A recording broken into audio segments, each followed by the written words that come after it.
చిత్తూరు జిల్లా కుప్పంలో తాము వెళ్తున్న ఆటో డ్రైవర్పై అనుమానంతో అందులో నుంచి తల్లి బిడ్డలు దూకేశారు. వివరాల్లోకి వెళ్తే గూడుపల్లె మండలము కంచి బందర్లపాలెంకు చెందిన నాగవేణి తన కుమార్తె యజ్ఞప్రియతో కలిసి ఆటోలో కుప్పం ఏరియా ఆసుపత్రికి బయలుదేరింది. ఆసుపత్రి వచ్చిన డ్రైవర్ ఆపకపోవడంతో అనుమానం వచ్చిన ఆమె తన బిడ్డతో కలిసి వేగంగా వెళ్తున్న ఆటో నుంచి దూకేసింది. ఈ ప్రమాదంలో తల్లి కుమార్తెలు గాయపడడంతో స్థానికులు వారిని చికిత్స కోసం ఏరియా ఆసుపత్రిలో చేర్చారు. సమాచారం తెలుసుకున్న అర్బన్ సిఐ శ్రీధర్ ఆసుపత్రికి వెళ్లి బాధితురాలిని విచారించారు. ఆమె ఫిర్యాదు మేరకు ఆటో డ్రైవర్ గోపిపై కేసు నమోదు చేసి దర్యాప్తు చేపట్టారు.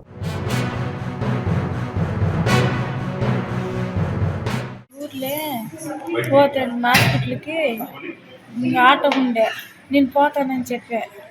ఇంకా అయిపోకుండా కదా ఎక్కుంటేనే పోతుంది. ధర్మ హాస్పిటల్ దగ్గర నిలిపాను చెప్తున్నాయి. ఆ సార్ నిలిపలే. అన్న ఈడ నిలిపన్న ఈడ చూపించుకోవాలంటే కూడా అయిపోయిందిలే చేయలేదు. ఇట్లే పోతున్నాడు వేరే దవల. ఇవాళ నన్ను వాడు నిలిపిపోతున్నావు అని చెప్తాంటే కూడా నీకు నాకు పని దాన్ని మాట్లాడుకుంటా అని చెప్తానంటే నాకు భయం ఎత్తుకునేది. నిలిపంటే కూడా నిలిపలే. నేను ఎగురు దుంకేసాను సార్. భయం ఎత్తుకునేసి ఏమో తెలియదు సార్.